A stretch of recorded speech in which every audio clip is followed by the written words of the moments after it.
ವಿಶೇಷವಾಗಿ ಬಾಬಾ ಸಾಹೇಬ್ ಅಂಬೇಡ್ಕರ್ ಅವರ ಪುತ್ಥಳಿ ಆವರಣದಲ್ಲಿ ನಮ್ಮ ಮಾದೇಗೌಡರು ಮತ್ತು ಈ ಭಾಗದ ಎಲ್ಲ ಲೀಡರ್ಗಳು, ಎಲ್ಲ ಸಮಾಜದ ಗಣ್ಯರು ಬಾಬಾ ಸಾಹೇಬ್ ಅಂಬೇಡ್ಕರ್ ಅವರಿಗೆ ಒಂದು ವಿಶೇಷವಾದಂಥ ರೇಷ್ಮೆ ಒಂದು ಹಾರವನ್ನು ಬಾಬಾ ಸಾಹೇಬ್ ಅಂಬೇಡ್ಕರ್ಗೆ ಹಾಕೋದ್ರ ಮುಖಾಂತರವಾಗಿ ಭಾರೀ ಬಹುಮತಗಳಿಂದ ಸರ್ಕಾರ ರಚನೆಯಾಗಿದ್ದಂಥ ಕಾಂಗ್ರೆಸ್ ಸರ್ಕಾರಕ್ಕೆ ಈ ರಾಜ್ಯದ ಶೋಷಿತ ಜನಾಂಗ, SC, ST, OBC ಮತ್ತು ಅಲ್ಪಸಂಖ್ಯಾತ ಮುಸ್ಲಿಮ ಎಲ್ಲ ಧರ್ಮೀಯರು ಒಂದು ಕಾಂಗ್ರೆಸ್ಗೆ ಬಹುಮತವನ್ನು ಕೊಟ್ಟು ಒಂದು ಒಳ್ಳೆಯ ಸರ್ಕಾರವನ್ನು ರಚನೆ ಮಾಡಿದರು.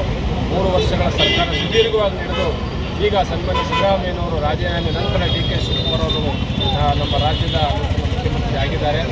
ಈ ಭಾಗದಲ್ಲಿ ನಮ್ಮ ತನ್ವೀರ್ ಶೇಟ್ ನರಸಿಂಹರಾಜ ಕ್ಷೇತ್ರದ ಶಾಸಕರು 6 ಬಾರಿ ಗೆದ್ದಿರ್ತಕ್ಕಂತಹ ಹಿರಿಯ ಶಾಸಕರ ಜೊತೆಗೆ ಸಚಿವರಾಗಿ ಭಾಳ ಅನುಭವವನ್ನು ಪಡೆದಿರ್ತಕ್ಕಂಥವ್ರು. ಹಾಗೆ ಈ ಭಾಗದ 8 ಜಿಲ್ಲೆಗಳಲ್ಲಿ ಹಾಸನ ಆಗಿರ್ಬೋದು, ಮಂಡ್ಯ ಆಗಿರ್ಬೋದು, ಚಾಮರಾಜನಗರ, ಮೈಸೂರು ಆಗಿರ್ಬೋದು, ಕೊಡಗು ಆಗಿರ್ಬೋದು, ಈ ಎಲ್ಲ 8 ಜಿಲ್ಲೆಗಳಲ್ಲೂ ಉಸ್ತುವಾರಿ ಸಚಿವರಾಗಿ ಅಥವಾ ಈ ಭಾಗದ ದಲಿತ ನಾಯಕರಾಗಿ ಹಿರಿಯ ಮತ್ಸರಿಗಳಾಗಿರ್ತಕ್ಕಂಥ ಅನುಭವಿಗಳಾಗಿರ್ತಕ್ಕಂಥ SC ಮಾದೇವಪ್ಪನವರಿದ್ದಾರೆ. ಹಾಗಾಗಿ ಹಳೆ ಮೈಸೂರು ಪ್ರಾಂತ್ಯದಲ್ಲಿ, ಹಳೆ ಮೈಸೂರು ಭಾಗದಲ್ಲಿ ಯಾವೊಬ್ಬ ಶಾಸಕರಿಗೂ ಸಚಿವ ಸ್ಥಾನ ಸಿಕ್ಕಿಲ್ಲ. ಈಗಾಗಲೇ 1 ವಿಕೆಟ್ ಬಿದ್ದೋಗಿದೆ. ಈಗಾಗಲೇ ಸರ್ಕಾರಕ್ಕೆ ಒಂದು ಅಪಶಕುನ ಪ್ರಾರಂಭ ಆಗಿದೆ. ರಾಮಲಿಂಗಾರೆಡ್ಡಿಯವರ ರಾಜೀನಾಮೆಯ ನಂತರ ನೂತನ ಸರ್ಕಾರಕ್ಕೆ ಅಪಶಕುನ ಪ್ರಾರಂಭ ಆಗಿದೆ. ಮುಂದೆ ಇದು ಆಗುವುದು ಬೇಡ. ಈ ಭಾಗದಲ್ಲಿ, ಹಳೆ ಮೈಸೂರು ಭಾಗದಲ್ಲಿ ಬಹಳ ಅತ್ಯಂತ ಯಶಸ್ವಿ ನಾಯಕರಾಗಿರ್ತಕ್ಕಂಥವ್ರು ತನ್ವೀರ್ ಶೇಟ್ ಅವರು, ಸನ್ಮಾನ್ಯ SC ಮಾದೇವಪ್ಪನವರು. ಹೀಗಾಗಿ 8 ಜಿಲ್ಲೆಗಳಲ್ಲಿ ಕೊರತೆ ಎದ್ದು ಕಾಣ್ತಾ ಇದೆ. ಅಲ್ಪಸಂಖ್ಯಾತರು 100ಕ್ಕೆ 100 ಮತವನ್ನು ಕಾಂಗ್ರೆಸ್ಗೆ ಹಾಕಿದ್ದಾರೆ. ದಲಿತರಲ್ಲಿ ಭಾಳಷ್ಟು 100ಕ್ಕೆ 100 ಮತ ಕಾಂಗ್ರೆಸ್ಗೆ ಬಿದ್ದಿವೆ. ನಮ್ಮ ಮತ ಬೇಕು, ನಮ್ಮ ಹಿತ ಬೇಡ ಅಂದರೆ ಕಾಂಗ್ರೆಸ್ಗೆ ಖಂಡಿತವಾಗ್ಲೂ ಎಳ್ಳು ನೀರು ಬಿಡ್ತಕ್ಕಂಥ ಕೆಲಸ ಆಗಿಬಿಡುತ್ತೆ. ದಯಮಾಡಿ ನಮ್ಮ ಕಾಂಗ್ರೆಸ್ನ ಹೈಕಮಾಂಡ್ನವರು ಏನು ದೆಹಲಿಲಿದ್ದಾರೆ, ಇವತ್ತು ಬಂದಿದ್ದಾರೆ ಬೆಂಗಳೂರಿಗೆ, ಮುಂದೆ ಇದು ಅಪಶಕನ ಆಗೋದು ಬೇಡ. ಇನ್ನು 2 ವರ್ಷ ಸುದೀರ್ಘವಾಗಿ ಸರ್ಕಾರ ನಡೀಬೇಕು. ಆ ಕಾರಣಕ್ಕೆ ಇವತ್ತು ನಮ್ಮೆಲ್ಲ ನಾಯಕರ ಸಮ್ಮುಖದಲ್ಲಿ ಸನ್ಮಾನ್ಯ ತನ್ವೀರ್ ಶೇಟ್ ಅವರಾಗ್ಬೋದು ಮತ್ತು ನಮ್ಮ ಮಾದೇವಪ್ಪನವ್ರಿಗೆ ಯಾವುದೇ ರೀತಿ ಕಡೆಗಣಿಸಬಾರ್ದು.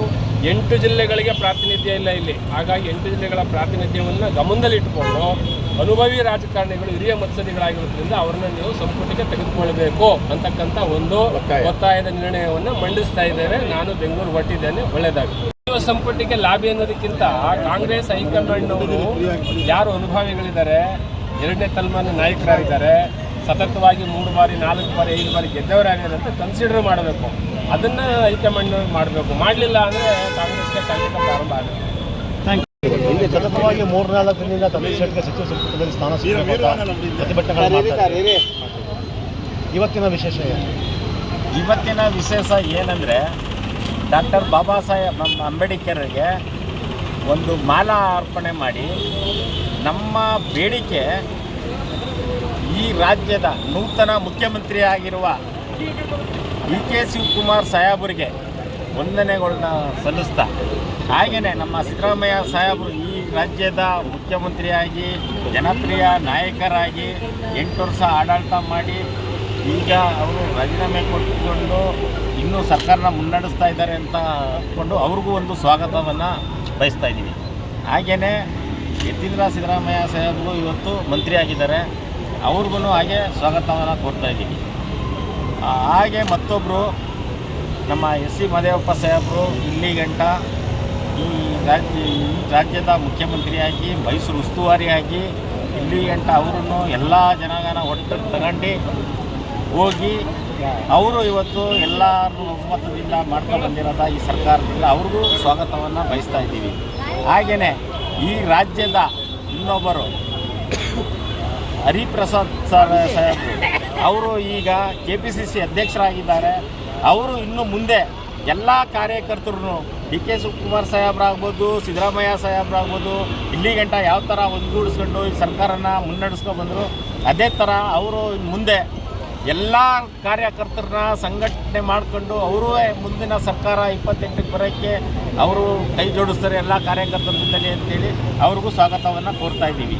ಹಾಗೆಯೇ ಈಗ ನಮ್ಮ ಬೇಡಿಕೆ ಇರೋದು ಒಂದೇ, ನಮ್ಮ ತನ್ವೀರ್ ಶೇಟ್ ಸಾಹೇಬರಿಗೆ ಯಾಕೆ ಅವ್ರಿಗೆ ಉಪಮುಖ್ಯಮಂತ್ರಿ ಕೊಡ್ತೀವಿ ಅಂತ ಹೇಳಿದರು, ಉಪಮುಖ್ಯಮಂತ್ರಿನೂ ಈಗ ಕೊಟ್ಟಿಲ್ಲ, ಇನ್ನೂ ಮಂತ್ರಿನೂ ಅನೌನ್ಸ್ ಮಾಡಿಲ್ಲ ಇಲ್ಲಿ ತನಕ. ಆದರೆ ಅವ್ರನ್ನ ಮಂತ್ರಿ ಮಾಡೋ ತನಕ ನಮ್ಮ ಹೋರಾಟ ನಿಲ್ಲಲ್ಲ, ನಡೀತಾನೇ ಇರ್ತದೆ. ಅವರು ಮಂತ್ರಿ ಅನೌನ್ಸ್ ಮಾಡಬೇಕು ಸರ್ಕಾರದಲ್ಲಿ, ಅಲ್ಲಿ ಗಂಟನೂ ನಮ್ಮದು ಹೋರಾಟ ನಡೀತಾನೆ ಇರುತ್ತೆ. ಆದರೆ ಅವರೇನು ಸುಮ್ಮನೆ ಇವತ್ತೇನೂ ಇಲ್ಲ, ಎಲ್ಲ ಸೋಲಿಲ್ಲದೆ ಇರೋ ಸರ್ದಾರ ಥರ 6 ಬಾರಿ ಅವ್ರು ಗೆದ್ದವ್ರೆ, ಅವ್ರ ತಂದೆ 7 ಬಾರಿ ಗೆದ್ದವ್ರೆ, ಅವ್ರು ದೊಡ್ಡಪ್ಪ ಗೆದ್ದಿದ್ದಾರೆ, ಎಲ್ಲ ಥರ ಜನಾಂಗ ಅವ್ರ ಜೊತೆಲಿದ್ದಾರೆ ಇಡೀ ರಾಜ್ಯದಲ್ಲಿ. ಅದರಲ್ಲೂ ಈಗ ನಮಗೆ ಅಲ್ಪಸಂಖ್ಯಾತರ ಲೀಡು ಅಂತಲೇ ಈ ಭಾಗಕ್ಕೆ 6-7 ಜಿಲ್ಲೆಗೆ ಕೊಟ್ಟೇ ಇಲ್ಲ ಅಂದರೆ ಯಾವ ಥರ ಸಂಘಟನೆ ಮಾಡ್ತಾರೆ ಅವರು? ಏನು ಅವರು ಬರೀ ಅಲ್ಪಸಂಖ್ಯಾತರಿಗೆ ಮಾತ್ರ ಅವರು ಲೀಡ್ರ್ ಆಗವ್ರ, ಎಮ್ ಎಲ್ ಎ ಆಗವ್ರ? ಪ್ರತಿಯೊಂದು ಜನಾಂಗದ ಎಮ್ ಎಲ್ ಎ ಅವರು. ಇಂಥ ಜನ ಅಂತಿಲ್ಲ. ಅದರಲ್ಲೂ ಇನ್ನೊಂದು ಹೇಳ್ತೀನಿ ಕೇಳಿ, ನಮ್ಮ ನರಸಿಂಹರಾಜ ಕ್ಷೇತ್ರದಲ್ಲಿ ಪ್ರತಿಯೊಂದು ಜಾತಿ ಇದೆ, ಇಂಥ ಜಾತಿ ಇಲ್ಲ ಅನ್ನಂಗಿಲ್ಲ. ಅಷ್ಟು ಜಾತಿನ ಒಂದುಗೂಡಿಸ್ಕೊಂಡು ಅವರು ಇವತ್ತು ಸರ್ಕಾರದಲ್ಲಿ ಎಮ್ ಎಲ್ ಎ ಆಗಿ ಸೋಲಿಲ್ಲ ಸರ್ದಾರ್ ಥರ ಹೆಚ್ಚಿನ ಮತದಲ್ಲಿ ಗೆದ್ಕೊ ಬರ್ತಾ ಇದ್ದಾರೆ ಅಂದರೆ ಸುಮ್ಮನೆ ಏನಲ್ಲ. ಅಂಥ ಒಬ್ಬ ಶಾಸಕರಿಗೆ ಬದ್ರಿ ಕೊಡದೇ ಇರೋದು ನಮಗೆಲ್ಲ ತುಂಬ ಮನಸ್ಸಿಗೆ ನೋವಾಗಿದೆ. ಅದರಿಂದ ನಾವೆಲ್ಲ ಒಮ್ಮತದಿಂದ ಎಲ್ಲ ಥರದ ನಿಭಾಯಿಸ್ಕೊಂಡ್ಬಂದಾರೆ. 2 ಬಾರಿ ಮಂತ್ರಿ ಆದಾಗಲೂ ಸುಧಾ ಅವ್ರು ಯಾವುದೇ ಒಂದು ಕಪ್ಚುಕ್ಕಿ ಇಲ್ಲದಂಗೆ ನಿಭಾಯಿಸಿದ್ದಾರೆ. ಅವರು ಇವತ್ತು ಯಾವುದೇ ಖಾತೆ ಕೊಟ್ಟರು ಸಮರ್ಥ ಇದ್ದಾರೆ, ನಿಭಾಯಿಸೋಕ್ಕೆ ರೆಡಿ ಇದ್ದಾರೆ. ಯಾವುದೇ ಖಾತೆ ಕೊಡಲಿ ಅವರು ಇವತ್ತು ಚೀಫ್ ಮಿನಿಸ್ಟರ್ ಆಗೋ ಲೆವೆಲ್ಗೂ ಖಾತೆ ಕೊಟ್ಟರು ನಿಭಾಯಿಸ್ತಾರೆ.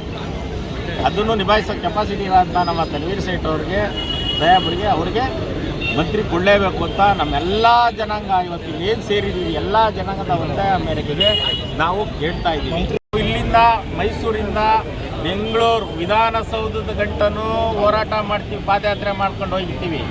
ಹಂಗೂ ಇದು ಮಾಡಲಿಲ್ಲ ಅಂದರೆ ಅವರು ಫ್ರೀಡಮ್ ಪಾರ್ಕಲ್ಲಿ ಕುಂತು ಹೋರಾಟ ಮಾಡ್ತೀವಿ, ಉಪವಾಸ ಸತ್ಯಾಗ್ರಹ ಮಾಡ್ತೀವಿ. ನಾವು ಇಷ್ಟಕ್ಕೆ ನಿಲ್ಲಲ್ಲ. ಮಾದೇಗೌಡ್ರೆ, 2ನೇ ಲಿಸ್ಟಲ್ಲಿ ಅವ್ರು ಹೆಸರಿದೆ ಅಂತ ಅಂದ್ಬಿಟ್ಟು ಎಲ್ಲಷ್ಟು ಒಂದು ಮಾಹಿತಿ ಬಂದಿದೆ ಸರ್. ಇನ್ನೂ ನಮಗೆ ಯಾರಿಗೂ ಗೊತ್ತಿಲ್ಲ ಸರ್. ಅದು ನೀನು ಪ್ರತಿಭಟನೆ ವಾಪಸ್ತು ಅಂದ್ರೆ ಇನ್ನೂ ನಮಗೆ ಕನ್ಫರ್ಮೇಷನ್ ಇಲ್ಲ. ಅದಾದರೆ ನಾವು ಕೈ ಬಿಡ್ತೀವಿ, ಇಲ್ಲ ಅಂದರೆ ಈ ಹೋರಾಟ ನಿಲ್ಲಲ್ಲ ಸರ್. ಯಾರಿಂದ ಕನ್ಫರ್ಮೇಷನ್ ಸರ್ ರಾಜ್ಯ ಹೈಕಮಾಂಡ್ ಅಂತಾರೆ, ಇಲ್ಲಿ ಹೈಕಮಾಂಡಿಂದ ಬರಬೇಕು ಸರ್. ಹೈಕಮಾಂಡಿಂದ ತಂದಂಥವರು ನಮ್ಮ DK ಸಾಹೇಬರು ಈಗ ಚೀಫ್ ಮಿನಿಸ್ಟರ್ ಆಗಿದ್ದಾರಲ್ಲ ಸರ್, ಅವರು ಅನೌನ್ಸ್ ಮಾಡಬೇಕು ಸರ್. ಮುಂದಿನ ಇದರಲ್ಲಿ ನಾವು ಇದ್ದಿದ್ದವ್ರಿಗೆ ನಾವು ಮಾಡ್ತಾ ಇದ್ದೀವಿ, ಇನ್ನೂ 20 ಇದೆಯಲ್ಲ ಸರ್, ಬ್ಯಾಲೆನ್ಸ್ 20 ಇರೋದನ್ನು ನಾವು ಇದರಲ್ಲಿ ಮಾಡ್ತೀವಿ ಅಂತ ಅವರು ಇದ್ದಿದ್ದವ್ರ ಹೆಸರು ಅನೌನ್ಸ್ ಮಾಡಬೇಕಲ್ಲ ಬೆಳಗ್ಗೆ ರಾಜೀನಾಮೆ ಕೊಟ್ಟಿದ್ದಾರೆ. ಇನ್ನು DK ಶಿವಕುಮಾರ್ ಸರ್ಕಾರಕ್ಕೆ ಅಪಶಕುನ ಸರ್. ಏನೂ ಇಲ್ಲ, ಅದೆಲ್ಲ ಸರಿಪಡಿಸ್ಕೊತಾರೆ.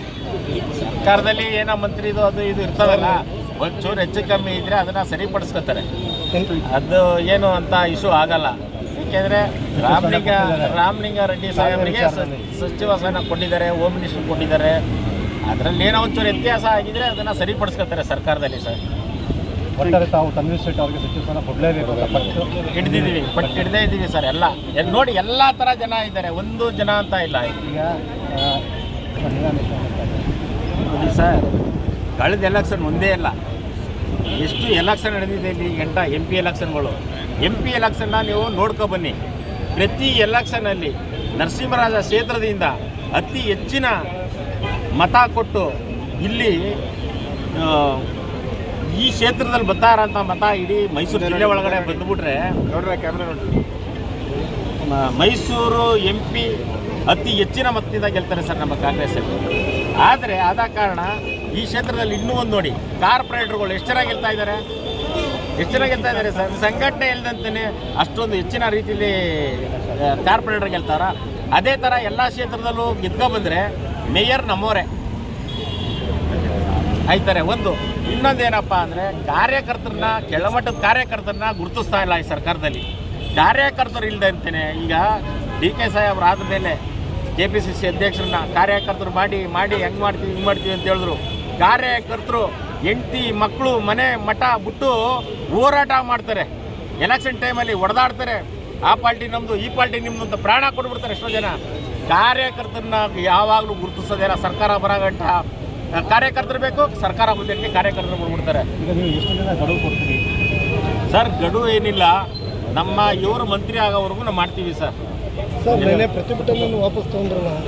ಪ್ರತಿಭಟನೆ ವಾಪಸ್ ತಗೊಂಡಿಲ್ಲ, ಇದು ಪರ್ಮಿಷನ್ಗೆ ಒಂದು ಸ್ವಲ್ಪ ಇದು ಮಾಡಿದ್ದಾರೆ, ಅದಕ್ಕೆ ನಾವು ಇದು ಮಾಡಿದ್ದೀವಿ, ಸ್ಟಾಪ್ ಮಾಡಿದ್ದೀವಿ.